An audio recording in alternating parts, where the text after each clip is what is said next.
Hello అండి. నా పేరు వెంకటలక్ష్మి. నేను కథ చెప్తున్నాను. కథలోకి వెళ్ళే ముందు అందరికీ నమస్కారం. జలుబు చేసి గొంతు కొంచెం బాగా లేదు. అనగనగా ఒక వర్తకుడు, అతనికి రత్నాకరుడు అనే ఒక కొడుకు. ఆ వర్తకునికి 2 పెద్ద ఓడలున్నాయి. వాటితో వర్తకము చేసి అతను లక్షలు గడించాడు. ఒకప్పుడు కోస్తాకు పోయిన ఆ ఓడలు తిరిగి రాలేదు. ఏమయ్యాయని వర్తకుడు ఆత్రముతో ఎదురుచూస్తూ ఉండగా అవి సముద్రంలో మునిగిపోయినట్టు వార్త వచ్చింది. ఈ వార్త వినగానే అతను విచారంతో కుంగిపోయాడు. ఇంతలో ఒక మరగుజ్జువాడు అక్కడికి వచ్చి వర్తకుని వైపు వికటంగా నవ్వుతూ, ఏమయ్యా వర్తకుడా, ఎందుకలా విచారిస్తావు? పోయిన దానికి విచారిస్తే మాత్రం లాభమేమున్నది? అయినా నేను ఒక ఉపాయం చెబుతాను, విను. ఇప్పుడు నీవు ఇంటికి వెళ్ళగానే మొట్టమొదట నీకు ఏది కనపడుతుందో దానిని నాకు ఇచ్చినట్లయితే నీ ఐశ్వర్యం నీకు తిరిగి లభిస్తుంది. అది నాకిప్పుడే ఇవ్వక్కర్లేదు, 12 ఏళ్లలోగా ఎప్పుడిచ్చినా సరే అన్నాడు. ఇది విని వర్తకునికి ఒక యుక్తి తోచింది. ఇంటికి పోగానే ముందు కుక్క కదా ఎదురు కాబోయేది, మరుగుజ్జువానికి కుక్కనిచ్చేస్తే తీరిపోతుంది అనుకుని మరుగుజ్జుతో సరే అన్నాడు. వర్తకుడు సరే అనగానే మరగుజ్జు మాయమైపోయాడు. తీరా వర్తకుడు ఇంటికి చేరుకుని గుమ్మంలో అడుగు పెట్టేసరికి అతని అనుకున్నట్టు కుక్క ఎదురు రాలేదు. సరికదా, తన ముద్దుల కొడుకు రత్నాకరుడే ముందుగా కంటపడ్డాడు. ఇప్పుడు చేసేదేముంది? వాగ్దానం ప్రకారం మరగుజ్జువానికి తన కుమారునే ఇచ్చివేయాలే. సరే, 12 ఏళ్ల వరకు గడువు ఉన్నది కదా, అప్పటి మాట చూసుకోవచ్చు అని అనుకుని వర్తకుడు చల్లగా ఊరుకున్నాడు. ఒకరోజున అతడు పొలం దున్నుకుంటూ ఉండగా నాగలి కొర్రుకు ఏదో బండ తగిలింది. అక్కడ కొంచెం లోతుగా త్రవ్వేసరికి ఒక బిందె నిండా బంగారు నాణ్యములు కనపడినాయి. ఈ విధముగా నిధి దొరకటం మరగుజ్జువాని మహిమే అయి ఉంటుందని వర్తకుడు తెలుసుకున్నాడు. అప్పటి నుంచి అతను మళ్ళీ లక్షాధికారయ్యి ఎప్పటి వలె సుఖంగా ఉంటూ ఉన్నాడు. ఇలా ఉండగా రత్నాకరుడికి 12 ఏళ్లు నిండాయి. మరగుజ్జువానికిచ్చిన వాగ్దానం చెల్లించవలసిన రోజు రానే వచ్చింది. ఈ వాగ్దానం గురించి వర్తకుడు చెప్పలేక తప్పనిసరిగా కొడుకుతో జరిగిన కథ అంతా చెప్పాడు. దానికి రత్నాకరుడు, ఏడిశాళ్లే మరుగుజ్జు వెధవ, మనల్నేం చేయగలడు? రాని, వాడి పని చెబుతానంటూ ఒక గిరి గీసి ఆ గిరి లోపల తను కూర్చొని తనతో పాటు తండ్రిని కూడా కూర్చోబెట్టుకున్నాడు. కొంచెం సేపట్లో మరగుజ్జువాడు వచ్చి, ఓయి వర్తకుడా, దైవ సాక్షిగా చేసిన వాగ్దానం నెరవేరుస్తావా అని అడిగాడు. చూడబోతే వామనమూర్తిలాగా నలుసంత ఉన్నాడు. 2 తగిలిస్తే వాడే పోతాడు. వీడి బతుక్కి వాగ్దానం ఒకటా అని అనుకుంటూ రత్నాకరుడు వానిపైన కలయబడ్డాడు.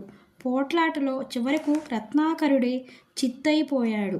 కనుక శిక్షగా వానిని ఒక ఓటి పడవలో ఎక్కించి నీటిలో వదిలేశాడు మరగుజ్జువాడు. రత్నాకరుడు ఏటిలో కొట్టుకుపోయి ఒక ఒడ్డుకు చేరుకున్నాడు. ఆ ఒడ్డున నడుస్తూ పోగా రాక్షసులు నివసించే ఒక బంగారు కొండ, దానిపైన బంగారపు కోట కనిపించాయి. రత్నాకరుడు ఆ కోట ప్రవేశించి గదులన్నీ ఒక్కొక్కటి గాలించాడు. చివరి గదికి వచ్చేసరికి ఒక నాగుపాము కనపడింది. ఆ నాగుపాము అతనితో, నన్ను చూసి భయపడవాకు, నిజానికి నేను ఒక దేవకన్యను. రాక్షసులు నన్ను ఎత్తకొచ్చి ఇలా మార్చివేశారు. మారు ప్రశ్న వేయకుండా నేను చెప్పినట్లు చేశావంటే నాకు శాప విముక్తి అవుతుంది. శాపం పోగానే మామూలు రూపం దాల్చి నిన్ను బతికించుకొని నీకు పాదదాసినై రుణం తీర్చుకుంటాను అన్నది. అందుకు రత్నాకరుడు అంగీకరించగానే ఆమె, ఓయి రత్నాకరుడా, అర్ధరాత్రి వేళ భయంకరులైన నల్లటి మరగుజ్జు వాళ్ళు నిన్ను వెతుక్కుంటూ వచ్చి ఇక్కడ ఎందుకున్నావు అంటారు. నా దేవకన్య కోసం నేను వచ్చాను అని ధైర్యంతో చెప్పు. మరైతే ప్రాణానికి ప్రాణం ఇస్తావా అని అడుగుతారు. అలాగే అని చెప్పి నిబ్బరంగా ఉండివంటే వాళ్ళు నీ ప్రాణం తీసుకుంటారు. అంతటితో వాళ్ళ మంత్ర బలిమిపోయి నాకు అసలు రూపం వచ్చేస్తుంది అని చెప్పింది. ఆ రాత్రి ఆమె చెప్పినట్టే జరిగింది. దేవకన్యకు శాపం వదిలిపోగానే మంత్రజలం చల్లి రత్నాకరుణ్ణి బతికించుకుంది. అంతటి నుంచి వాళ్లకు మరుగుజ్జు వాళ్ల పీడ వదిలిపోయింది. రత్నాకరుడు దేవకన్యను పెళ్లాడి బంగారపు కొండపైన బంగారపు కోటలోనే హాయిగా ఉంటూ ఉండగా వారికి ఒక చక్కటి కుమారుడు పుట్టాడు. కొంతకాలానికి రత్నాకరుడు దేవకన్యతో, నేను ఒకసారి పోయి నా తల్లిదండ్రులను చూసి వస్తాను అన్నాడు. అందుకు ఆమె ఒప్పుకోలేదు. ఎంత చెప్పినా అతను వినకపోయేసరికి, సరే నేనేమి చేసేది, పోయిరా, ఇదిగో ఈ ఉంగరం వేలికి పెట్టుకొని ఏమి కోరుకుంటే అది నెరవేరుతుంది, కానీ నీ తండ్రి ఎదుట మాత్రం ఎన్నడూ మమ్మల్ని తలవవద్దు సుమా, ఈ మాట జ్ఞాపకం ఉంచుకో అని చెబుతూ భర్త వేలికి మాంత్రిక ఉంగరం పెట్టింది. ఆ మట్టున రత్నాకరుడు తండ్రి వద్దకు పోవాలని కోరుకున్నాడు. కళ్ళు మూసి తెరిచే లోపల అతను తన తండ్రి ఎదుటనే నిలబడి ఉన్నాడు. అయితే అతను ఇల్లు వదిలిపోయి చాలా కాలం కావడం చేత తల్లిదండ్రులు గుర్తు పట్టలేకపోయారు. కొన్ని ఆనవాళ్లు చూసిన మీదట అతను తమ కుమారుడే అయి ఉంటాడని వారు నిశ్చయించారు. అయినా తన తల్లిదండ్రులే తనను గురించి సంశయపడటం రత్నాకరునికి కష్టమనిపించింది. వారికి నమ్మకం కలగాలనే ఉద్దేశంతో తనకు పెళ్లి కావటం, పిల్లవాడు పుట్టటం ఇవన్నీ పోసగుచ్చినట్టు వారితో చెప్పాడు. ఈ మాటలు వినే వరకు వారికి ఇదివరకున్న నమ్మకం కాస్త తొలగిపోయింది. ఇతని ఎన్ని బడాయి కబుర్లు అనుకున్నారు. రత్నాకరునికి పౌరుషం రేగి తన భార్యను, కొడుకును వారికి రుజువుగా చూపాలని వాళ్ళను తలచాడు. మరి నిమిషంలో వాళ్ళు ప్రత్యక్షమయ్యారు. అప్పుడు ఆ వృద్ధులు కొడుకులు చెప్పిందంతా నమ్మి కోడలిని, మనవడిని చూసుకొని మురిసిపోయారు. అయితే తన మాటను భర్త జవదాటినందుకు దేవకన్య ఉగ్రురాలై తగిన శాస్తి చేయాలనుకుంది. ఒకనాడు భార్యాభర్తలు ఏటి ఒడ్డున షికారుకి వెళ్ళారు. అలసట చేత రత్నాకరుడికి అక్కడనే నిద్ర పట్టడం కనిపెట్టి దేవకన్య అతని వేలికి ఉన్న ఉంగరం మెల్లగా ఊడదీసింది. తర్వాత ఒక్క నిమిషంలో కొడుకుతో సహా ఆమె బంగారు కోట చేరుకుంది.